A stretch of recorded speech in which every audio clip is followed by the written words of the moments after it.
Welcome to Bacon is My Podcast. Before we get into this show, we do want to let everybody know that we are proudly bringing this show to you from the den. Yeah.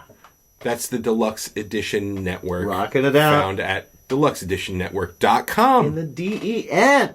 That's right. We are a part of an awesome network of really awesome podcasts, such as... That's a lot of awesome that you just said there. Yes. Health. History. I'd like to... Yes. There's also Beard Laws, Spoiled My Movie. Yes. The Deluxe Edition Podcast. There's like 26 different podcasts, so go over there, check it out. DeluxeEditionNetwork.com. Do it now. We are happy to be one. Thank you so much. What's your bacon? Been a long week. Oh, we got a couple people saying they're going to be late. It's all right. There is no late. Fashionably. You'll be there precisely when you mean to be. Exactly. Yeah, so, yeah, let's... Is that a Star Wars thing? A Jedi is never late. He arrives precisely when he means to. No, that's not Star Wars. That's something else. That's got to be something else. That's Harry Potter, a wizard. Wizardry. A wizard, I think it is. Well, yeah. If G was here, she'd be able to let me know. Listen, my kids are fucking obsessed with Well, Harry isn't that Potter a wizard is never late? He arrives precisely when he means to. I watched the movie with kids, so You don't retain. It's impossible to watch. like I know people die, Right. and like big fight scenes and stuff. I couldn't do good quotes Right. from it, which is maybe one day. I couldn't either. I just did half a quote and then went through two completely different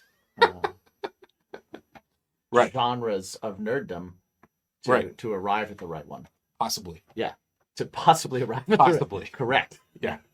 Correct. So we'll need some comments down below maybe to be right. confirm that. But welcome to Discussion and Drinks. Melissa might know. Melissa probably knows. Melissa probably knows. Yeah.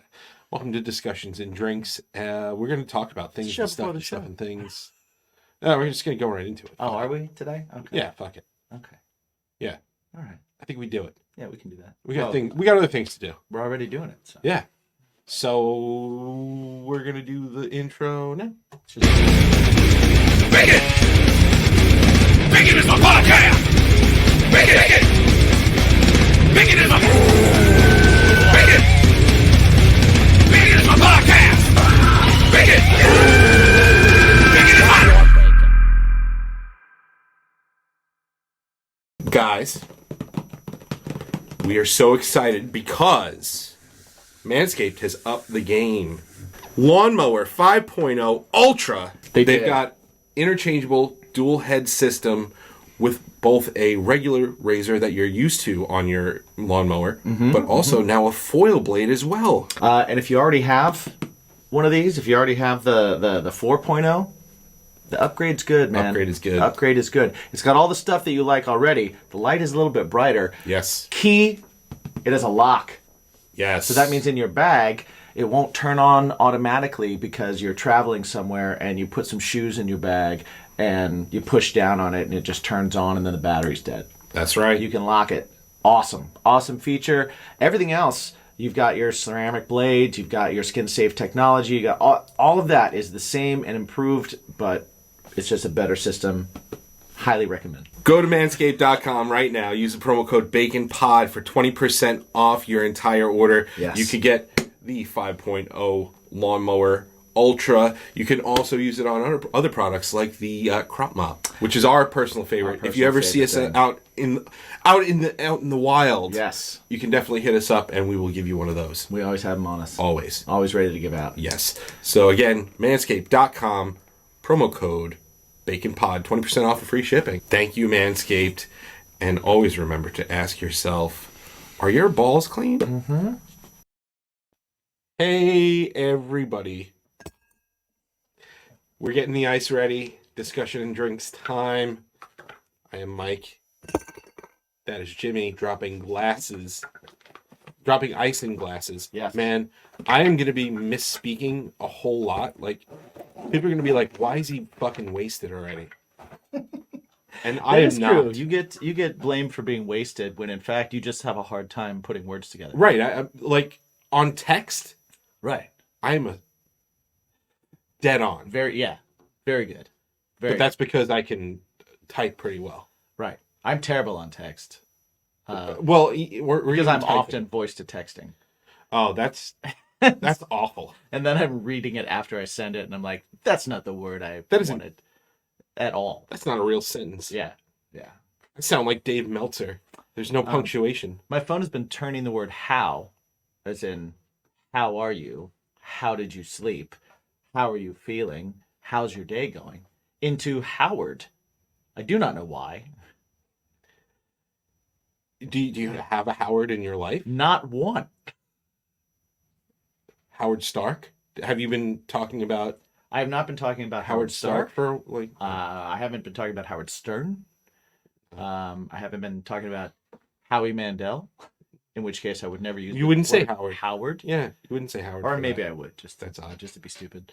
Yeah, but yeah. So Howard, that's what my phone is doing. It's all these new updates.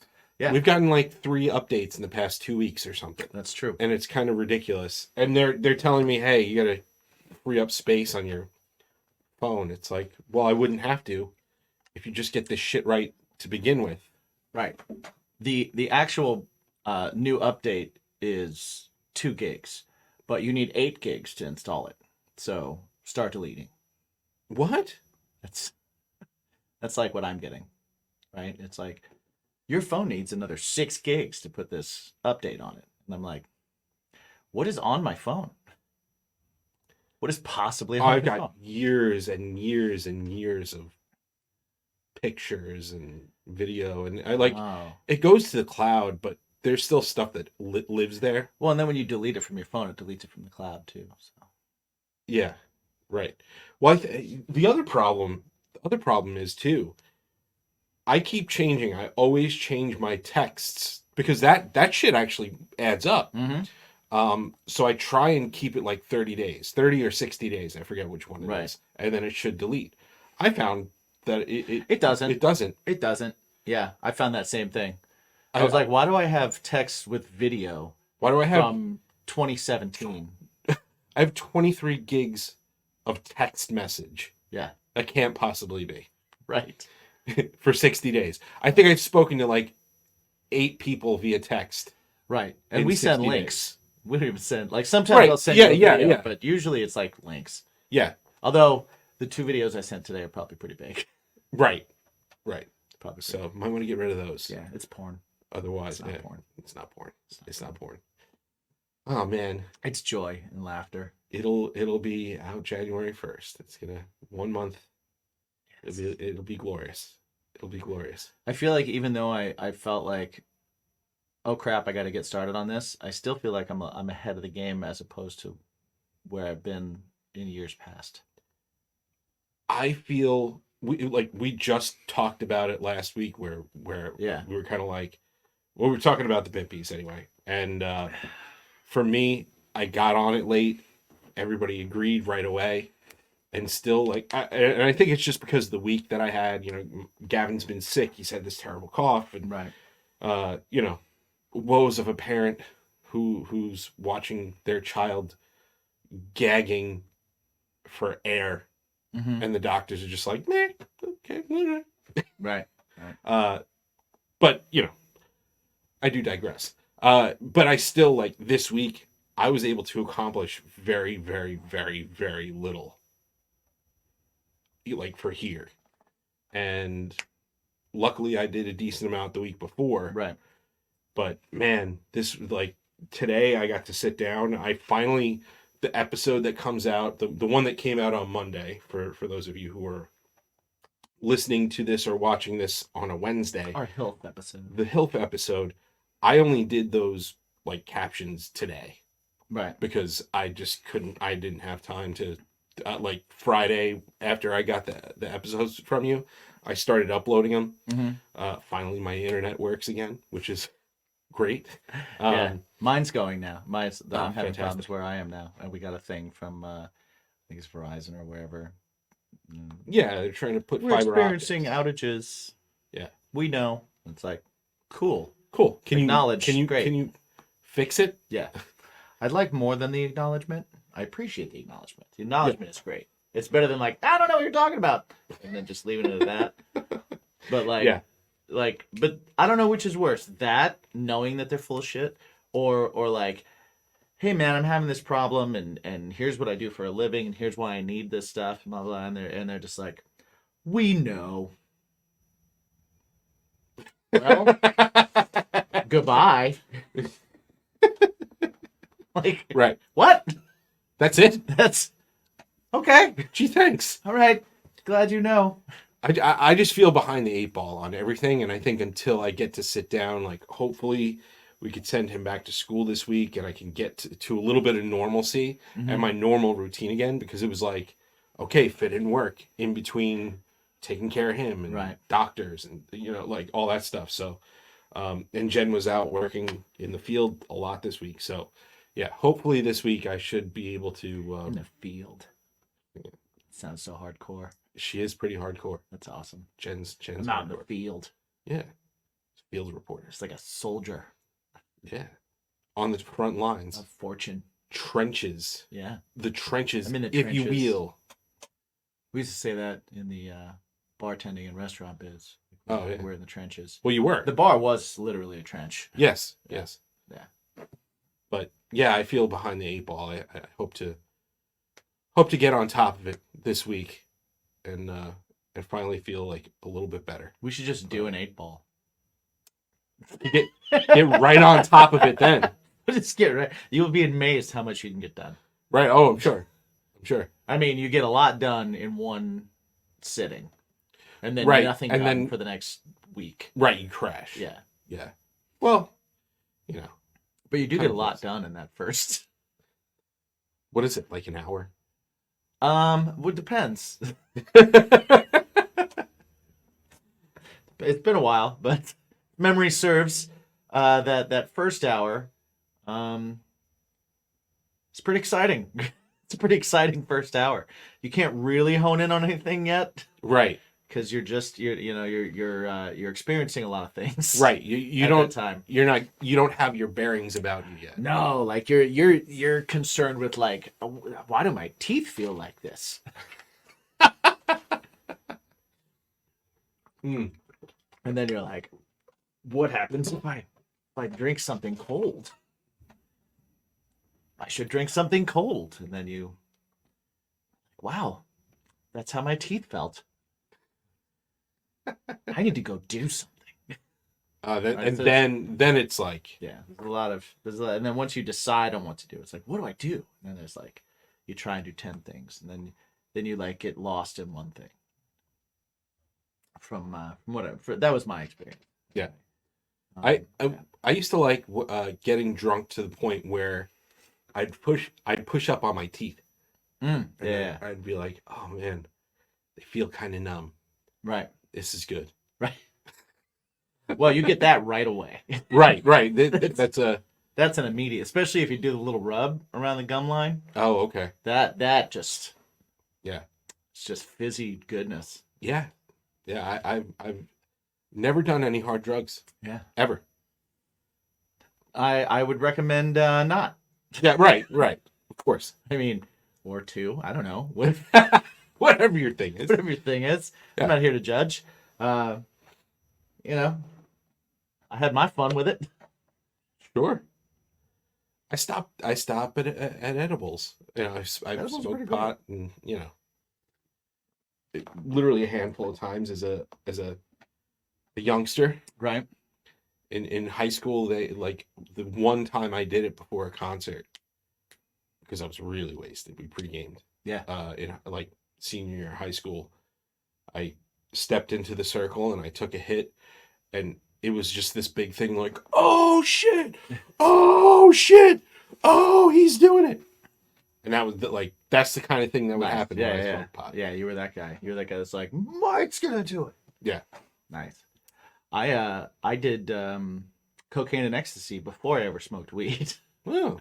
Yeah. So I went. You just dive right in. Well, yeah. I was like, what does weed do? And when it was explained to me, like it makes you, really mellow out and relax. I was like, oh, I don't want that. I don't want to do that. Right. What does cocaine do? Oh, it gets you really hyped up. It makes everything super exciting and like intensifies everything. I was like, oh, sign me up. It was like what's the movie? Walk Hard. You don't want none of this shit. Yeah. It makes you feel really good. It makes everything exciting. Yeah. I think I want some of that shit. Yeah. Yeah. So yeah, that's so. And then the ecstasy, it was like there was a girl that gave it to me, and I was like, I'll do whatever. You know, Right. like, Yeah. No, at that point, you're. I was already at a venue where there was many glow lights and Yeah. Well, when you know what they say. ravey. Another movie along that vein. When in Rome. When in Rome. When in Rome, a whale's vagina. That doesn't apply here. No, I think it does. I think it does. Agree to disagree. Something we do need is drinks here. Yeah, what are we drinking? I'm drinking my coffee. Yeah, so we've got a plethora of stuff. We have the Teeling, we have the Red Bush. We did the Teeling last time. Oh, right. So we've got the Prohibition Bush Mills. We've got the Red Bush. Yeah, that's true too. You know what? I haven't had the Prohibition in a while. There's only a little left. Let's go for it. Let's hit that. Let's go for it. If we have enough for 2 glasses, we'll make it. We'll do conservative pours just to see where we're at. We got other things to do tonight. We can't get too. Well, yeah. Oh, we got even got a little shot for you at the end. Yeah, there's enough there to put a little in something. Let's not. No need to be gluttonous after all this drug talk. Right. Cheers to you guys, whatever you're drinking. Have you noticed some new things on Bacon Is My Podcast? We have the new BIMP Lounge. Yes. Right? So with that, we're trying to up our game a little bit here. That's right. Right? We're trying to extend our reach. If you want to help us do that, well, one of the ways you can do that is by rocking out with our sponsors. Jump over to baconismypodcast.com, jump to our sponsor page, and check out all of our awesome sponsors. Get all GrillYourAssOff.com, DrinkWildBills.com, Manscaped, Pod Decks. There's quite a few of them. Everything's and we're there adding stuff all the time. with the most recent promo codes and the best deals that you can possibly get. Another way you can help us, get some t-shirts. Like this one right here. It doesn't come without the sleeves, It gives you the option. but it gives you the option. Yeah, you get it with sleeves. You don't want sleeves, you cut the sleeves off. That's right. That's how it works. Then you have a headband if you have like a thin head.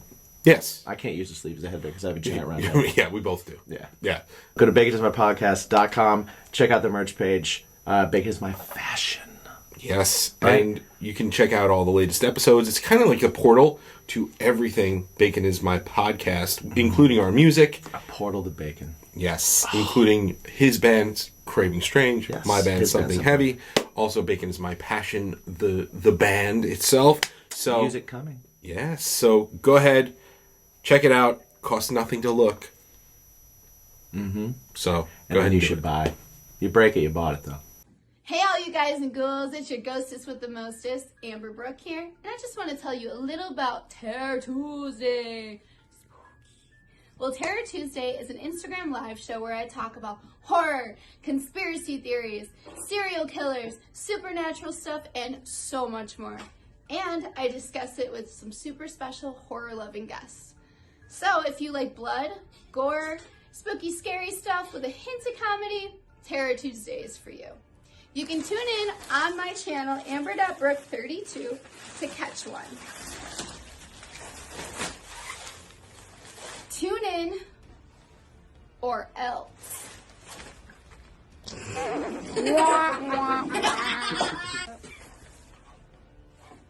Relax. I can't see, but it's just ketchup. Nope, that's blood. Ziggy up in the chat. Hey everyone. Hey Ziggy. Ooh, that's nice. I remember that now. Remember that. I remember that now. Fruity. Yeah. So we were talking a little bit last week about future plans for our bands and whatnot and Right. things that we were doing and I want to know how recording went this week because you guys have been rocking on this recording. Yeah, we've been like hitting it hard. Yeah. This is the fastest we've ever gotten a recording. Like, Oh, this is record timing. And COVID aside, right. But if you took that little chunk of time that you took off for COVID, still nowhere near near as quick as we're getting it done now. We were really well prepped for this one too, as opposed to like every other time. Like we've always been pretty prepared as far as like the basics, right? But we're all like, everybody's coming in with like pretty solidified ideas. Yeah. It was like drums for everything took a couple of hours, bass took one night. My guitars are done. All rhythm guitars are done. Me and Frank both. My lead vocals are all done. Yeah. And we did guitar solos and leads for 2 songs yesterday. Frank did awesome. Frank came in prepped and played great. Put down some really cool stuff, and then I've done a bunch of like overdubby guitar stuff just to fatten the sound. Sure. All that kind of stuff. But I had ideas for what I wanted to do, and I had things kind of mapped out when I went in, so everything kind of went pretty fast. How much of that do you think is attributed to your current process, like adding the recording rig and having good pre-production tracks down versus the way you used to do it? I mean, it's a lot. I think Landmines is Landmines is very different because it was a feeling out process. Yeah, This was the first time you guys are stepping out. Jimmy used to do all of your stuff, so it was like very different situation going in with Dave. So and then even that was like, all right, well, there's only so much Jimmy's willing to let go of versus what Dave is capable of and stuff like that. So you really we're talking about 2 tries, like 2 batches. Right.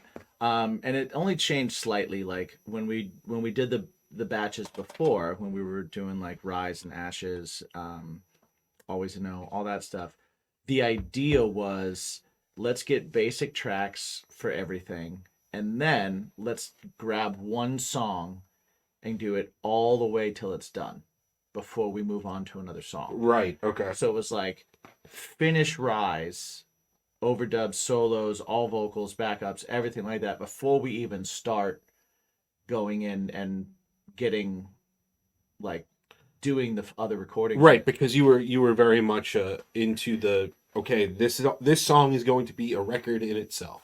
Right. And that there's a little bit of that mindset kind of still there, with each song still being like, okay, let's give this song its full own identity. But I am looking at this as more of a, okay, it's going to be part of something. Right. But the thought process is kind of the same, but going in and going, okay, I'm going to get vocals for everything done this week, was different. And I think that's helping us get it done faster too, because, we track something and I'd, record the vocals for Rise, and then it'd be months later that I would go in and record the vocals for Ashes. And then it would be months later that I would go in and record the vocals for Mean What You Say, or, and so it was a whole different kind of like thing. I had to like keep getting back into the mindset of recording. And it was like I kind of just banged vocals out in a week. You were able to stay there. Yeah. And we actually, from what Dave was telling me, we kept a lot of the scratch tracks. It ended up a lot of that, where it was just like, so for those of you that aren't musicians or aren't in bands, the process that we're doing is, a lot of bands probably do it this way. There's many different ways you can do it, but we go in and we're recording piece by piece. So we recorded all the drums for 4 songs, and then we went in and recorded the bass for all those same 4 songs. So then drums and bass are done. You mix those, you get the best performances of those, and then rhythm guitars come in and get all 4 songs done. And then it comes time for vocals. Well, during this whole process, it's helpful to have a vocal track there, um, for everybody that's playing to kind of like know where you're at in the song and stuff. So what we'll do is I'll just go into the room and I'll just sing all 4 songs just once. And it's just to get something down to have it there for people to listen Reference. to. Yeah, reference points. But anytime you're behind the mic, there's a potential for that to be something that gets used. So, I guess there is definitely a freedom in going in there and going, these are scratch tracks, they don't matter. Right. So you try things, or you're performing, or you're just kind of singing, or you're seeing where it's. You definitely lessen your head about it, because at that point it's like, you're gonna get thrown away anyway. Right. And when I record vocals, I'm in a dark room. I have the light off and everything, but I'm moving all over the place. I'm like, I don't know, I'm in different stances. My arms are going all over the place. Like I move a lot. Yeah.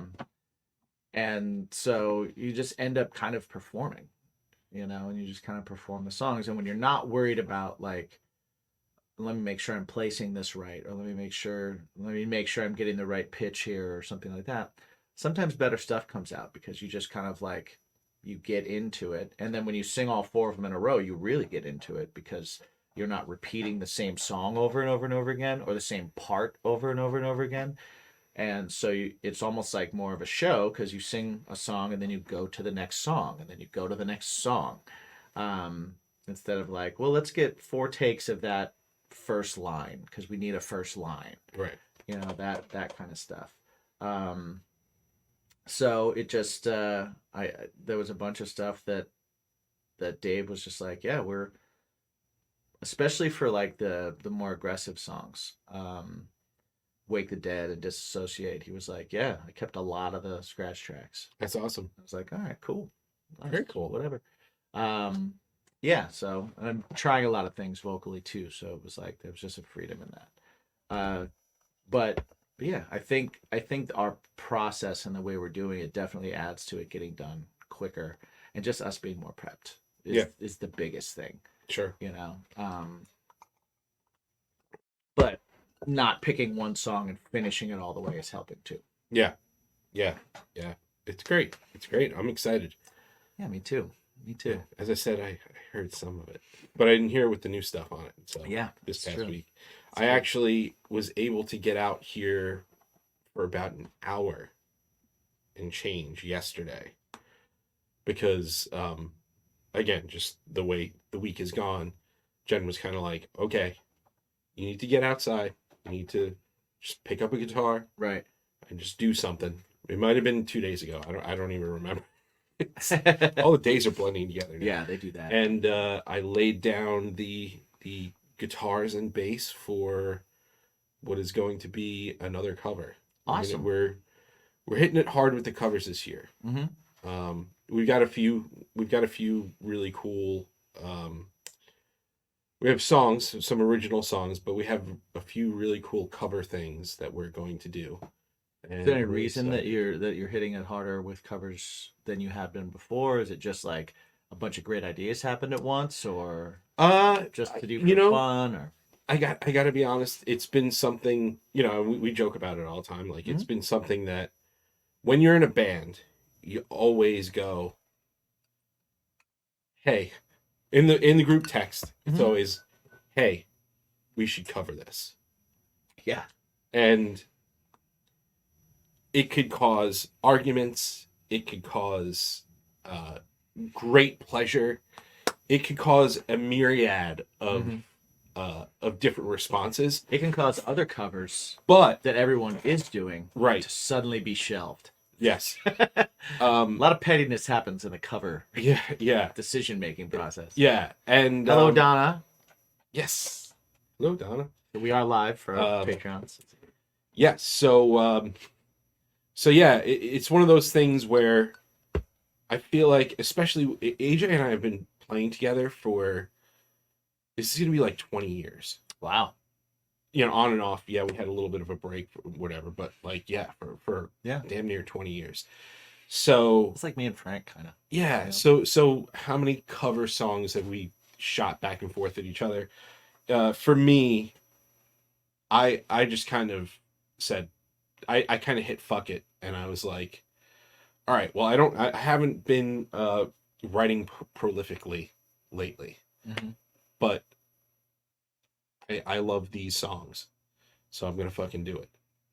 Nice. Some of the songs, I mean, one of them, I started that cover like 2 years ago, and it's finally getting finished. Mhm. Some of them are new ideas. I wouldn't call that a cover. I'd call that a remake. Yeah, I guess. Right? It's definitely your own way. Well, yeah, that's kind of what this batch of songs, it's Yeah. going to be remade. It'll be a lot like Will It Sound Good Heavy Mm-hmm. Yeah. in a lot of ways. But yeah, it just like it got to a point with me, and you know, AJ kind of shot things at me, and I shot things at him, and it just got to the point where I was like, you know what, man, if you really think it's a good cover, go ahead and arrange it.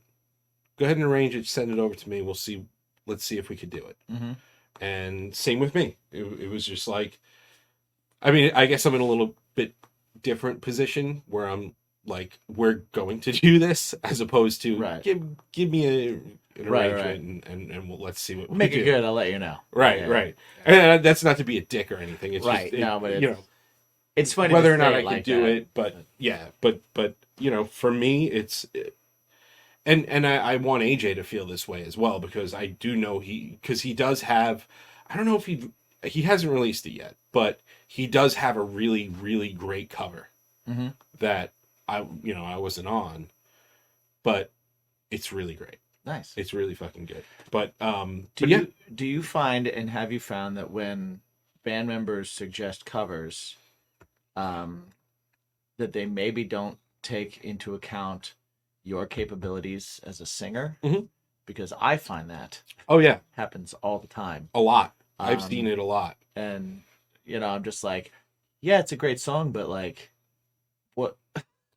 I Sure, we can all play it. honestly, and again, because AJ and I have been playing so long, and when we did, when we first started, we would play house parties. So we had, we had 10, 15 originals, but then it was like, okay, you're invited to a house party, you're gonna get paid to play Right. 3 hours, and it was like, Play some okay. covers. Yep. And so we had, at any given time with the band at the time, like 50 covers that we could just pull out of our hats and fucking do.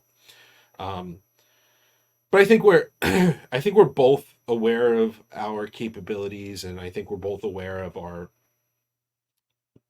what we can do, for sure. Nice.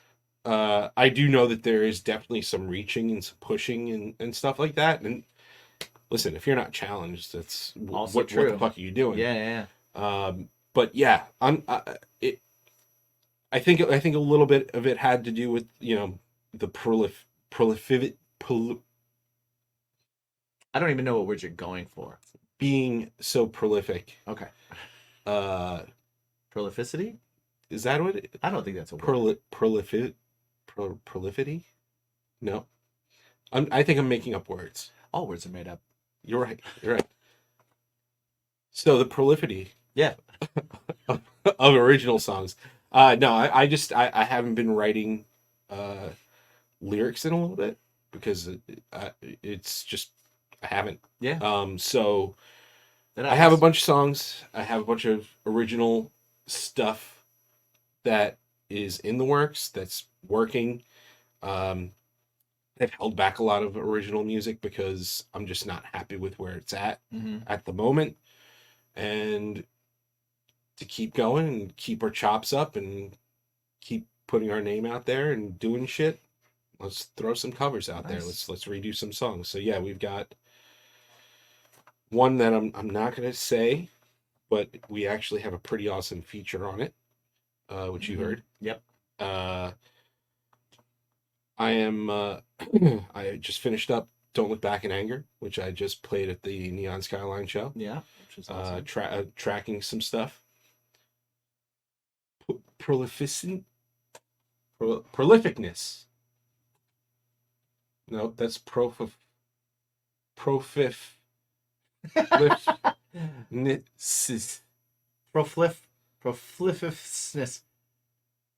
Thank you, Bill, in the That's chat. Bill. I like that he had an emoji of I don't know either. Yeah, that's where I'm at.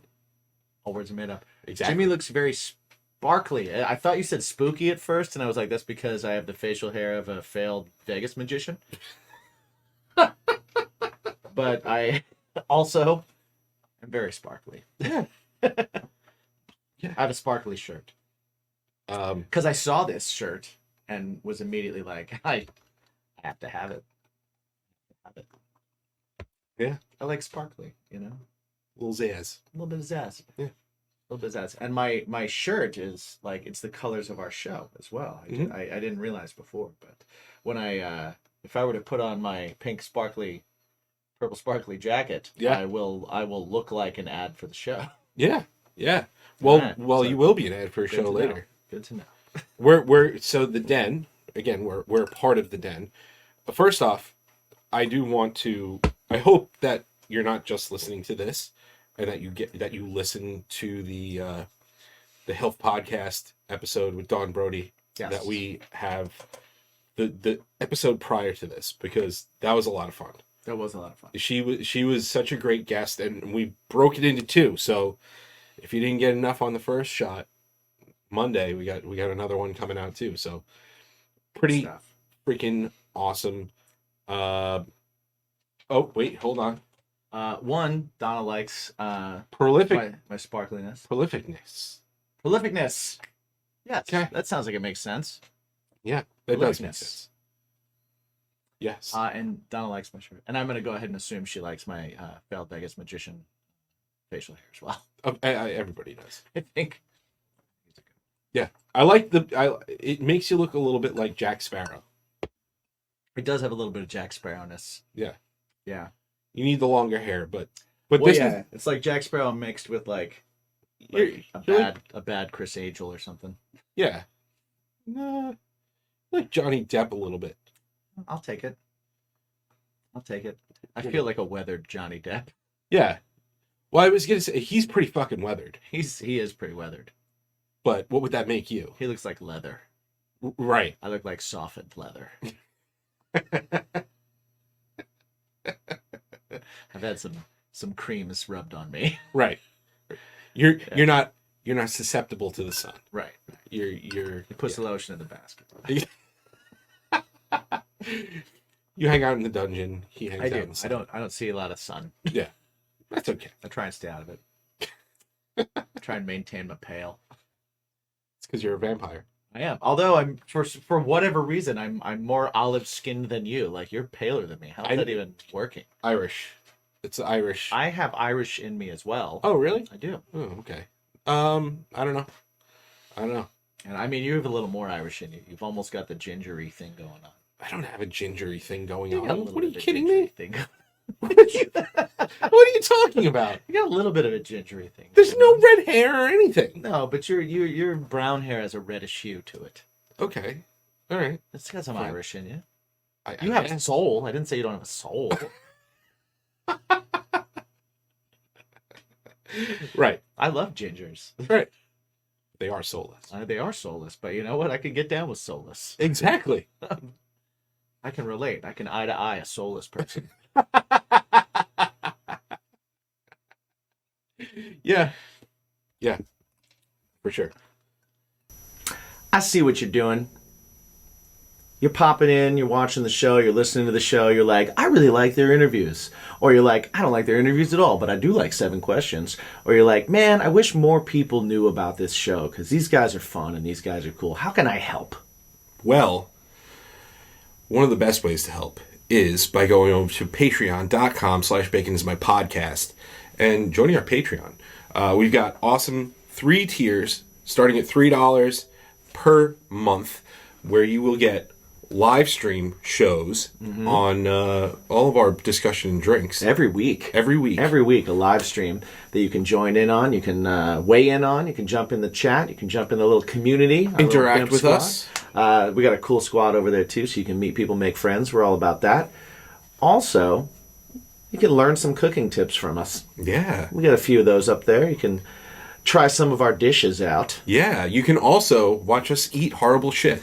Yeah, that's the other thing. Now, when we cook stuff, it's delicious, but the stuff that we eat is not. Yeah, that's no. Totally It's separate. never fun. Separate thing.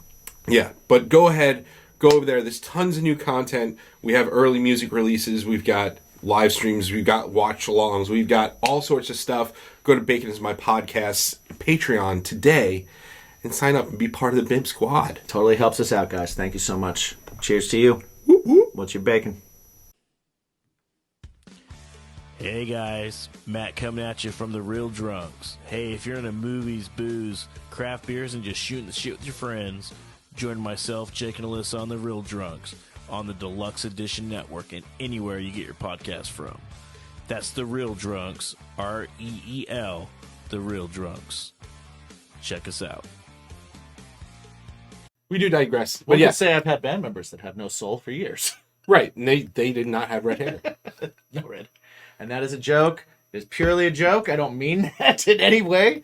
And it has to do with Frank because I tell him that he plays guitar like the whitest person I know. Might be the whitest person I know. Yeah, he's pretty white. Hey, it's me.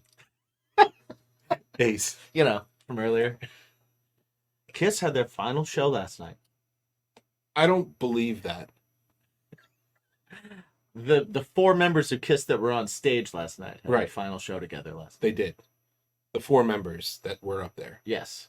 I believe the last show of a tour. Right. This tour, Right. not the next one. Right. I think that Kiss is perpetually full of shit. I don't think so. I think I don't think Gene Paul Stanley Simmons? wants to do it anymore. I think he wants to go off and sing yeah, in his dance funk band, yeah, he wants to do different shit. right? I think Gene Simmons couldn't do another project. Well, no, Possibly. but he also doesn't need to. He doesn't need to. And Gene Simmons hasn't been like a creative force for years. It's not like he's got this urge to create. No. He creates Kiss coffins and Right, like Merch he and- gets all that. yeah. He gets all that out. He's a very marketer. wealthy man. He's very, I mean, you know, like nothing against Kiss. Kiss is a legendary band. yeah. They deserve everything, every accolade that is bestowed upon them. I was never a big fan, Not my cup of tea. but But I appreciate but I what they've recognize- done. I To recognize. they've won to music. yeah, absolutely. What they've brought to and rock some of their roll. songs just rule. Some of them are really good. You know, like there's some good, Detroit Rock City. so good, Yeah, so good, yeah, such a good song. yeah. But Probably yeah, my favorite Kiss. yeah, it's yeah. Rock and roll all night, party every day. Not Also a great song. no, my Ah, God, I can't nope. stand that song. You can't stand it because you've heard it too much. I don't know. I never liked it. Yeah, I never liked it. Like even the shit. I don't even know when the first time it was, but I didn't. Do you prefer it when it's called "Nothing But a Good Time" and played by Poison? Don't like that song either. Because that's the same song. Yeah. That's Never said I liked it though. it's the same song. Yeah. Well, no, I wasn't saying that as a gotcha. I was saying that Yeah. like I've thought about that before. Yeah, But, for like, sure. This is this song. Well, let's be honest here. Does Poison really have any original stuff? Gotta be. They have a song that is a really well written song that's really, really good. And I'm trying to think of the name of it right now. Something to Believe in?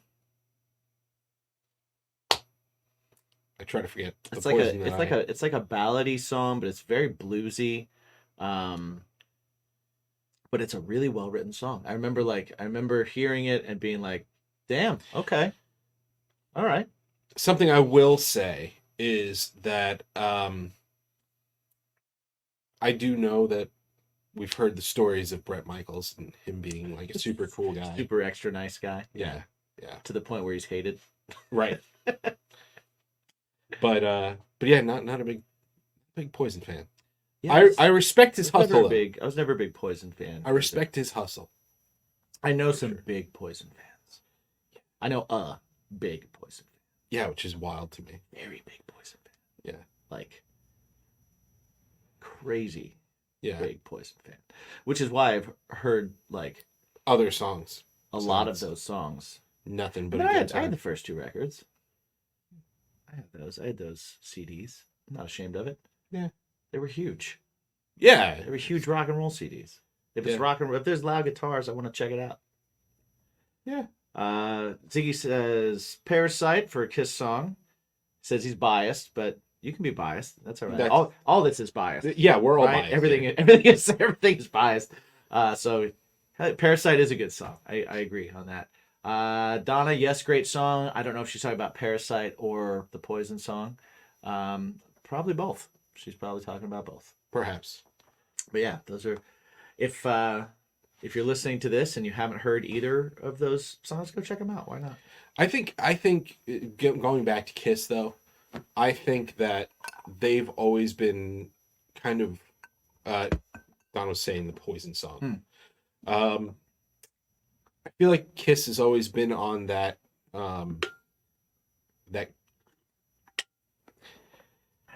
forward thinking when it comes to the cover band and stuff like that. And I think, and you know, there's reasons why they give cease and desist letters to certain bands, but not other ones.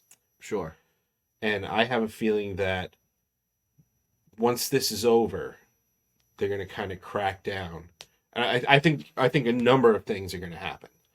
I think a reality show is definitely in the works. Okay. Finding with the members of Kiss, or like finding the new members of Kiss? Finding the new members of Kiss. I think there's a now, possibility. Do you think they're going to do that? Do you think for sure they're gonna... I know the Misfits, that's a goal of theirs. Like Jerry Only's like, oh really? That's one of his things, is he's like, yeah, at some point I'm going to retire from being in the Misfits, but there will be a Misfits and they will continue forever, pretty much. That's interesting. He'll, yeah, he'll I hand think the name down or something, or manage or whatever. Yeah, I think that's going to be a thing, Mm-hmm. because think of the just the revenue you can bring in with something like that. It's an institution. It's like intellectual property, right? You know, it's. I think that's a possibility. I think another possibility of it is franchising. Okay. Yeah, I could see that. Like, and Kiss kind of going, okay, well, this is new. Let's say they go state by state. I doubt they'll go state by state. Mm-hmm. They'll probably do regions or whatever. But like, this is the Northeast Kiss. The Kiss experience. Endorsed. Yeah. The Kiss experience for New York. Right. Or for the Northeast kind of thing. And they'll let them tour. I could see that. And not bust their balls. Yeah. And they can still collect their checks. Well, and once Kiss is done, why not? If you can do that, if you can create that, it's one way to like crack down on all the bad renditions of your stuff. Yeah, I mean, there's no way to truly crack down on it. I don't think, but I think you can crack down the high profile exactly ones. The higher profile tributes that get there. It's easy enough to be like, how many tributes are operating under this or doing this music or doing this, and then sending stuff out to them, and just being like, hey, you want to pay these ASCAP fees? You know, you want to. Instead of just making money off of our work, you want to bring us some money since you're using it? I think it's going to be presented very differently, though. You think so? Yeah, because they're not going to Kiss experience. Yeah, I think it's going to be it would be one of those situations. Like, they're not going to go and like slap them with a cease and desist and go fuck you. Right. That's not how you get somebody to work for you. Sure. That's a bad business. But if you already have your band in that area, you can shut down all the other ones. Well, I mean, I think that's where if you get that Kiss endorsement and you get that Kiss, if you get that Kiss endorsement, that bumps you up a level. Sure. Right? You're no longer playing local dive bars. Mm-hmm. You're not getting dressed up in the Kiss outfit and stuff at Right. Mr. Theaters. Beers. You're doing theaters. You're doing theaters. You're doing bigger things, and you have the definite possibility of doing arenas. Yeah, they right. might even do that. Right. If it's Kiss endorsed, and let's just say Paul Stanley does an appearance or whatever, or somebody like who's a part of that thing, they just kind of go, okay, well, this is going to tour nationally, and somebody's going to be at every show. I think that's that's huge. I think getting the Kiss endorsement and then still collecting your ASCAP fees, but you got this guy who could probably perform the song better than you did in your prime, right? Playing them for you and representing the team. I think it would be amazing. I don't think they would present it as a like you're paying us ASCAP fees or you're done. Right? Yeah. No, they'll just put you out of business by creating such a big business for somebody else that it puts you out. I would love to see a situation where, like, we live in a world where we could in a year see Kiss at an arena, full makeup, doing some anniversary of some record with Paul Stanley's yacht rock funk band as the opener. That's another thing. And that would be amazing. That'd be Paul Stanley great. opening for Kiss. Right. I don't see that being out of the realm of possibility. I don't either. I think that's almost more fun than going to see Kiss. Yeah. Just being like, what? All right. Well, that's a huge vote of confidence for the band. Sure. Yeah, right? Yeah. You Paul Stanley is like, okay, not only do these guys have my stamp of approval, but I'm going to put my yacht rock band before them. Right. Shit, that's good business.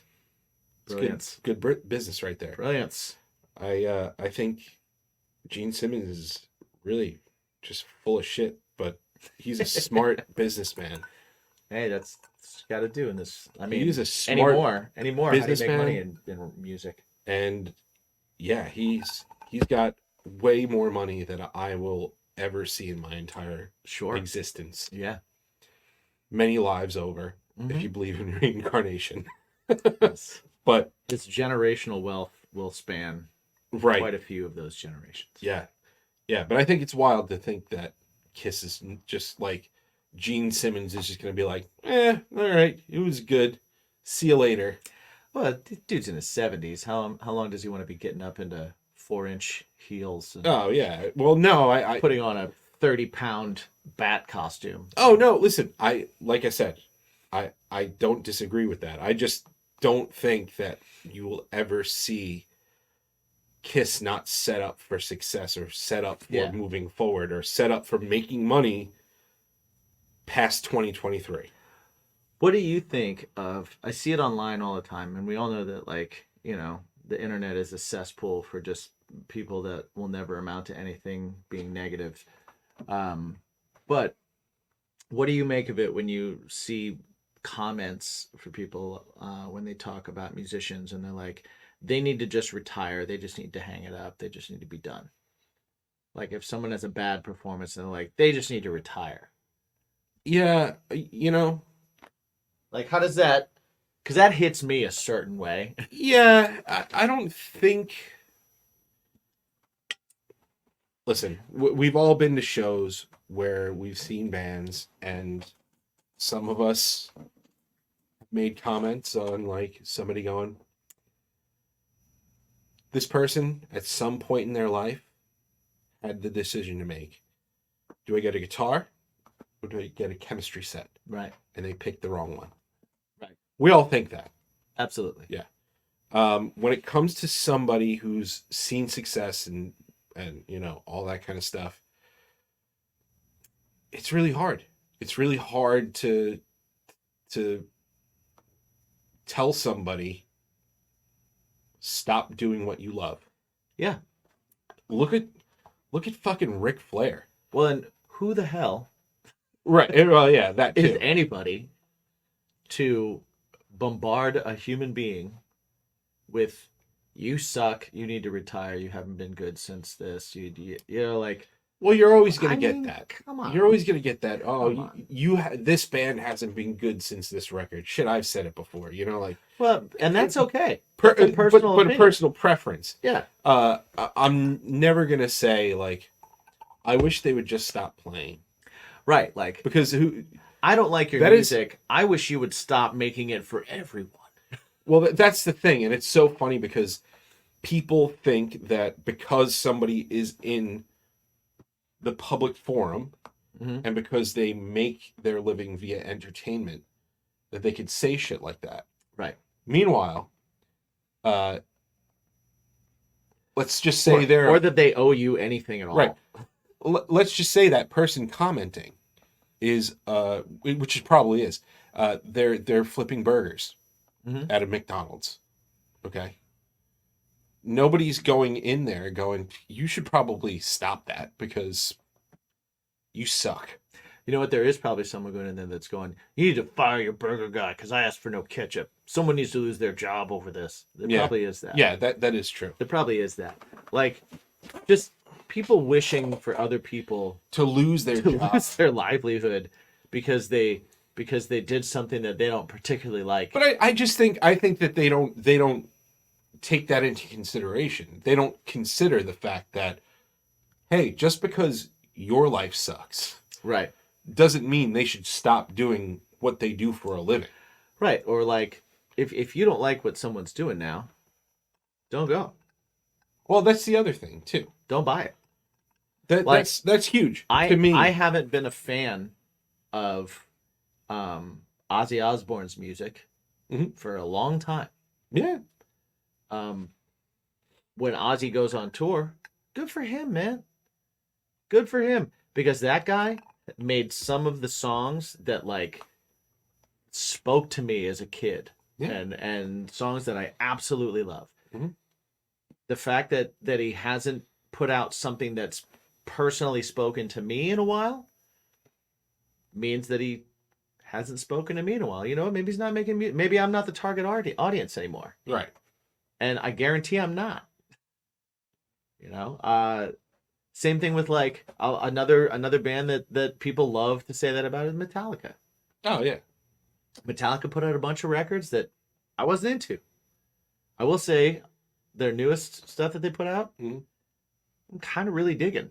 Okay. Like, I heard a couple songs and I'm like, huh, kind of really digging it. Yeah.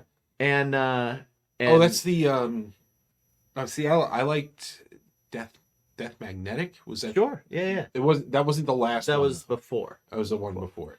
Yeah. And I'm sure there's somebody listening to this right now that's like, you fucking stupid. They haven't done anything good since Kill 'Em Black All, Album. You know, or, Yeah. No, Black Album is when they sold out Oh, and everything, right, you right. know, like whatever. Hey, guess what? I liked Load and Reload. I liked. Nobody likes Saint Anger. Nobody. I didn't like Load and Reload. Oh, really? Yeah. I wasn't into it. And you would think I would be because They're great songs. They're well songwriting yeah. is better, but they didn't hit me the same way. Mhm. It's how I like to be hit by Metallica. Yeah. Right? Guns N' Roses is another one. Appetite for Destruction is in my top 3 records of all time. Yeah. All time. It will forever be in my top 3, top 5. Maybe something someday I'll knock it out, but I don't know. That's a pretty perfect record in my eyes. After that, not so much.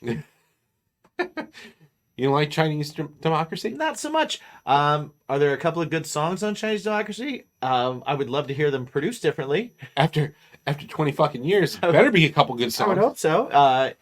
It sounds like a montage of eras Yeah. because you could tell it was written over that. But 20 years. but still, like, does that mean that I'm like Guns N' Roses should hang it up?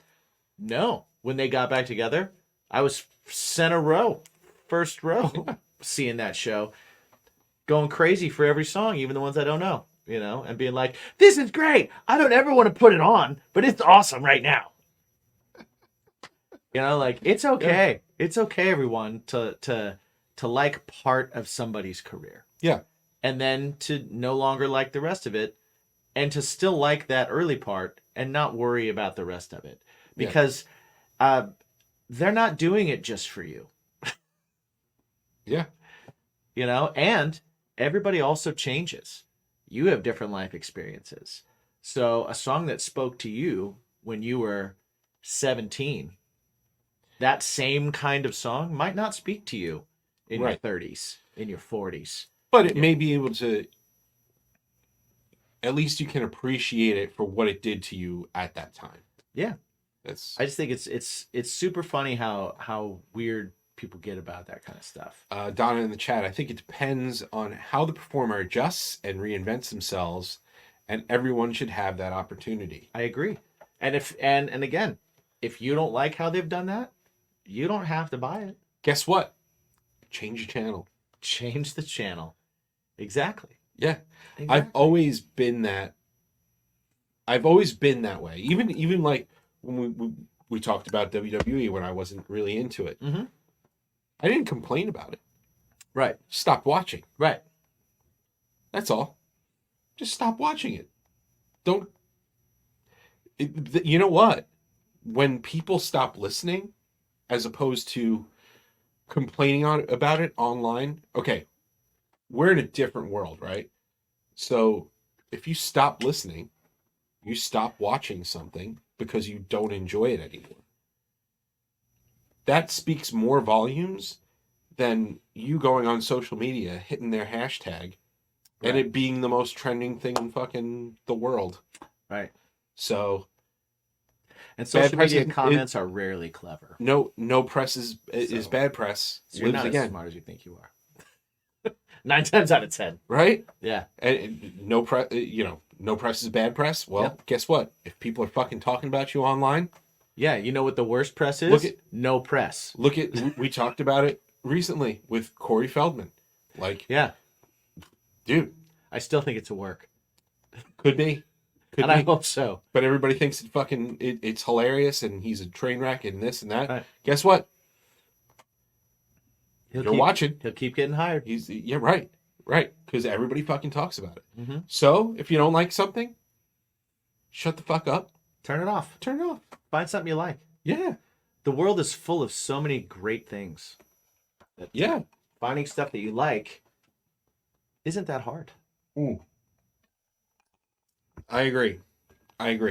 Now, real quick, I do want to, before we head out. Okay. I do want to talk about something that happened while we were doing the Discussion and Drinks episode. Survivor Series. Yes. WWE Survivor Series. It was happening as we were talking, and then we decided rather than watch the pay-per-view, we were like, yeah, let's go to the diner. Let's go get something to eat. Yeah. And it was delicious. It was delicious. It hit me later on. Me but too. It was delicious. Me too. But that being said, at the very, very end of the whole Survivor Series in Chicago, who comes out but CM Punk? Mm-hmm. I want to know a few things from your standpoint, because we exchanged a few texts. Yeah. Right. One, how do you feel about it? Don't care. Right. Number two, how do you think they handled it? Great. And three, what do you see? What do you see is the way forward? Like, do you think it's going to work out this time? So, I don't care because CM Punk isn't special to me anymore. You know, like it's just I'd love to see him in a good storyline. I'd love to see him do some good matches. I'd like to see him not get hurt, and I don't care what happens behind the scenes. Right. So if all those things work, I'll hopefully I will enjoy everything he's a part of. I have nothing against him and nothing against them hiring him. I think it's probably a good move, probably the right move. I think that they handled it really well because nobody knew. I think the fact that was a surprise was awesome. Oh yeah, yeah, for sure. I what you brought up about the backstage stuff, and yeah, I do read about it and who doesn't? Yeah. We all do. We watch all that stuff. Well, it's super exciting at first, and then it never ends, and you're just kind of like, oh God, okay. Well, it's a lot of double talk and Yeah.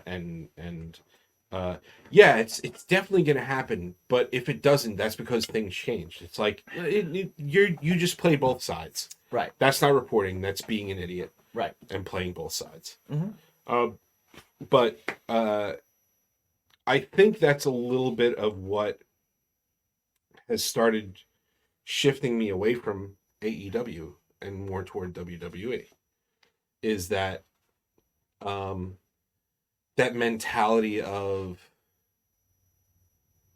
going to dirt sheets and airing out dirty laundry, and then when things get over the top, then it's like, okay, well, we need to get lawyers involved and stuff. Right. I think that it's starting to turn me off here and there when it comes to AEW. Yeah, if I'm hearing more about backstage stuff than I am about whatever stories you're doing, and that goes for any form of entertainment. If I'm watching a show, and the most important thing about it, or the most interesting thing that's happening on this show, is the reported hatred of two of the actors in real life behind the scenes.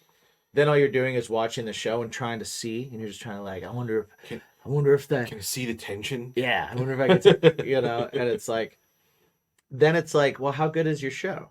Your show's not very good, right.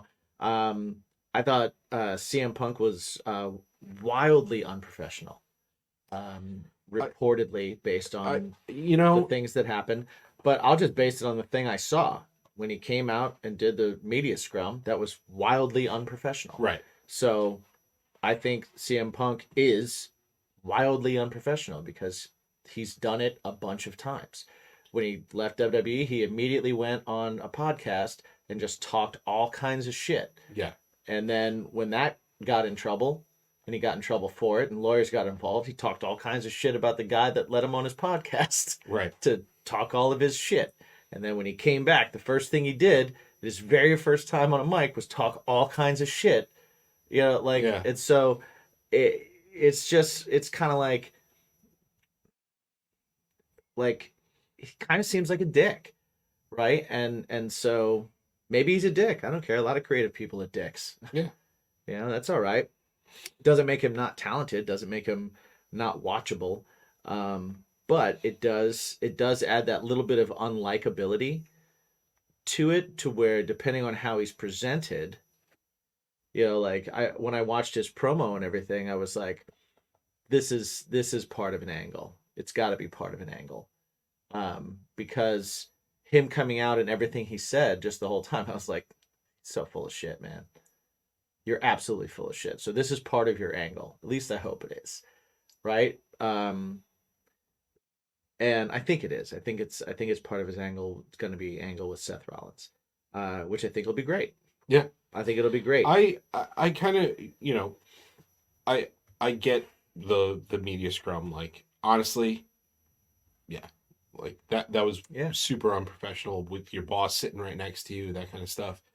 And I think that's because of the way that Tony Khan reportedly runs things. He runs it at the end of the day, yeah, we're all fans. Whether it's music, podcasts, wrestling, this, that, or the other thing. Yeah, we got into this because we're fans. Mm-hmm. That's for the majority. Yeah, there are people who are like, oh, I'm proficient at this, so all right, well, I guess I'm gonna fucking do it so I can make some money off of it. Right. Because it beats sitting behind a desk. Sure. Yeah. I'm sure there are a lot of people, but by and large, when it comes to the arts, it's a struggle to get anywhere in the arts. So right. if you were able to do it, then more power to you. That's awesome. Right. So being a fan, but I think that sometimes the way that Tony Khan runs his company is more of a fan than a hey, this is my ship and I'm gonna fucking steer it. I've heard that, and it seems like that. Yeah. Even the way that now it's come out with the disciplinary board. Mm-hmm. It's like, it leads me to believe that one of two things. one, Punk wasn't completely at fault. Two, Tony doesn't want to be the bad guy. Well, So he looks at other people and goes, well, we have a lawyer, we have Bryan Danielson, we have this, we have that. well, there's that, but there's also that he personally felt threatened. So he had to take himself out of Okay. that. Well, if you are the boss and you felt personally threatened by somebody, Mhm. if I went and threatened my boss, they'd probably fire me right away. Sure. So Sure. that's bullshit. Maybe In my- maybe it's But- bullshit, but, or maybe again- contractually to make sure that everything was above board, he had to make sure that it wasn't just a thing. Yeah. Maybe because of their contracts, he couldn't just go, "You're fucking fired." You know, Yeah, maybe I don't think there's things in place that are like you can go and just be you can threaten your boss's life. I'm sure there's not And- that, but I'm sure one, neither of us know. Right. anything Nobody about knows anything. anything that's Right. actually my happened. But my thing is so I have a question for you. Do you give CM Punk the benefit of the doubt because of how entertaining a professional wrestler and character he's been to you in your lifetime? I probably have bias. Okay. I'm not gonna lie. I probably. But have that's bias. that's something to think about when you're talking about this, because you're not talking about CM Punk, the Oh, guy man. that entertains you. Right. You're Well, talking about the actor right. that plays CM Punk, the guy whose character happens to say and do things that are relatable to you. The human being that is playing that character, we know nothing about. Right. Well, I do think when that old documentary came out, Mhm. that Best in the World documentary that came out, Jen and I watched it, and we were like, he's kind of a dick. Yeah. There is that. Like, Yeah, I'll be realistic. he's a about dick, it. but he entertains me. Yeah, right. I'm cautiously optimistic with what happens here because I do know that you don't have to read a dirt sheet to know that he's not going to be able to pull that same shit. at Shouldn't be able to, WWE. no. Definitely shouldn't be able to. And he might not even try. Now, do you... And he might not be the only one doing it. you know? Well, also, do you have a desire to see a CM Punk that is back in WWE because he can make a bunch of money, that still has all the same feelings he has about the company, still has all the same things, but he just, like, him going back there, does that at all to you give you sellout vibes based on the things he's said and the way he's been? Again, wrestling, never say never, it's money. But if he's coming back because Especially of, this soon. but if he's coming back because of money, right? And he's just coming to make some money. They offered him all the things he wanted, right? Do you want to see that CM Punk, or do you want to see a CM Punk that actually gives a shit? I would rather see, obviously, the one that gives a shit. Right. But So we need to see which one we're getting. But- And who knows if we'll even be able to. but as a company, Mhm. as a company of WWE stature, Mm-hmm. right? They don't even own the company anymore. Right. They're part of a bigger company. Right. And they have shareholders. They have people that are looking for the betterment of the company and public image and all that kind of stuff. Does WWE go after somebody like that with the stories? And do they pick him up if they are true that he is the piece of shit that is painted from a certain angle? Mm-hmm. Well, he might not even. Who knows if he's even a piece of shit? It might just be a paycheck. Well, no, I'm saying, You know what I mean? Like, do you go after somebody like that after that? If he is in the wrong, Right. do you pick somebody up like that? It's, Absolutely, if it makes you money. yeah, I guess so. Right. Like the only thing that matters to a company is money. Yeah. That's it. That's why WWE is no longer a family business. Right. Money. The only thing that I guess possibly could trump money is personal reputation. But it seems like they got rid of people that had that as part of their whole deal. Yeah. Now, I think that there's potential there if I'm looking at it like from a what I could see, like, okay, if this happened and this happened and this happened and this happened and this is the company we're stuck with right now and this is the management and this is what's in place. You look at who's got stuff to prove, because people that in the arts, again, people that are hungry and people that have something to prove and people that are super goal oriented, Yeah. are the ones that are gonna shine. Hopefully the passion's there as well and they're not phoning it in. I think we experienced that with Brock Lesnar. I think there was a clear part of time where Brock Lesnar was collecting a paycheck, and then for whatever reason Brock Lesnar started having fun, Right. and enjoying himself. And when he started having fun and enjoying himself, it translated On to screen. television. Yeah. Because yeah, for sure. like, in the arts, you can read bullshit. Yeah. So I think you've got the ingredients there. You've got Triple H, who has a legitimate opportunity to prove that he is the greatest booker in the world, because he was able to mend fences with all these different wrestlers that were never going to go back to WWE. Yeah. Right, for Hall of Fames and things like Sure, that. yeah. But also Warrior. storyline wise, now going into WrestleMania 40, there's the opportunity and the potential for it to be the biggest and best one of all time. He can cement himself as like oh man, once Vince was gone, Triple H really showed that he Picked was up the ball. Right? Yeah. And he's also a guy that Vince killed his NXT when his NXT was doing really, really well.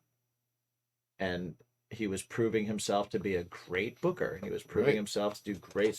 So you've got him in charge. So I think that's a positive thing, because I think that's a major positive. I think that's probably the biggest thing, right? And then you have a character that is a star. CM Punk is a superstar. Controversial, sure. Gets attention without a doubt. Absolutely hugely popular. Yes. So why wouldn't you have him? Doesn't matter his reputation, because you can always fire him. Yeah. Right? You can bring him in and go, yeah, Not we'll do working this, out. we'll do this, we'll do this, but you get one strike and you're out. Right? They had to have some kind of conversation that worked out for the both of them to make this happen. Sure. Now, whether that was a conversation that truly worked out for the both of them, and they're both going to do their best to put the company first and storylines first, and create a lasting legacy for him that isn't the guy that bitches and complains and ruins things, because he did a lot of damage to his own legacy. Yeah. I think that if they got together and they decided to be on the same page at making everything better, I think we're gonna get some really, really good stuff. I hope so. I hope he. I think the text that we shared was probably what I hope. I hope he stays healthy, and I hope he keeps his nose out of trouble. And if he does, then awesome. Yeah. If he doesn't, then But I mean, it's another false start. CM Punk has not been my favorite wrestler in a very long time. So him coming back doesn't immediately make him my favorite wrestler again, because he used to be. Yeah. I'm not a nostalgia guy, so I just don't care. Yeah, see, I'm like, show me what you got now. I was excited he came back. He did some great work with MJF.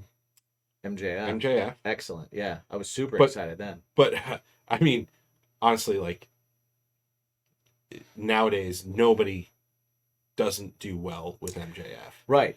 Um, Right. so If I had to pick one guy to watch, I'd rather watch MJF than CM Punk. yeah, he had some kind of wonky matches. He had some good He's had some very good matches, but he's also had some pretty like shitty matches here and there. But I hope that I hope they pair him up with some interesting people. I hope they don't overexpose him. I hope that they I hope they keep him around. Like, you know, I wouldn't be mad at him being a part-time guy the way that they had Edge for a little while or whatever. Just bring him out. I think it would be great if it was able to, if he was able to have a great experience there and end his career on a high Yeah. and erase a lot of the negativity that surrounds. Rewrite the ending. Yeah. Yeah. You know, I like that. The Ultimate Warrior was my favorite wrestler for a while too. Yeah. Much like CM Punk. Yeah. I was into different things when the Warrior was my favorite wrestler than when CM Punk was my favorite You're wrestler. super young too. Doesn't matter, Right. right? He was my favorite. Then So you were a body guy when you and were then a I kid. learned about him. No, I was a wild man run of the ring, long hair, metal music, shaking the ropes, Yeah. and destroying people in 30 seconds guy. Yeah. But then found out he was a piece of shit human being Right. and wasn't really as into what he did after Yeah. that. CM Punk was my favorite wrestler. Learned a little bit about him as a human being. Seems kind of like a piece of shit. It goes a long way. Yeah. You know, that's the bad part. But the good part is I can still look at it and go, well, the character that I see on the screen is a different thing. So, but wrestling's tough because it's so close to who they It's are. supposed to be who you are. You know, Just so I'm like, round up just to 11. make him a dick, and I think they're gonna, I don't know. right? Because that promo was so phony. I'm home. Yeah. Shut up. Yeah. Yeah. Right?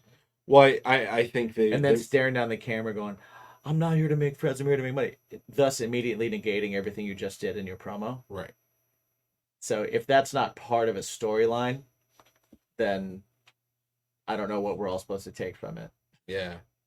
I don't know. We'll see. Right? We'll So see. I'm hoping it's part of a storyline. I'm I think excited. WWE's hitting too many home runs lately for it not to be part Yeah. of the storyline. Yeah. They're He's killing it. Yeah, they're killing it. He's I'm I'm excited to see what happens. I'm a sucker for certain people. He's like a bad girlfriend. Right. And fingers crossed. Hopefully this isn't a false start like the last one or the one before that. But guys, thank you so much for hanging out with us. Yeah. As always, discussion and drinks. We will not have a What's Your Bacon 7 questions this week because we have the part 2 of Don Brody. But don't worry, we've got your regularly scheduled programming moving forward.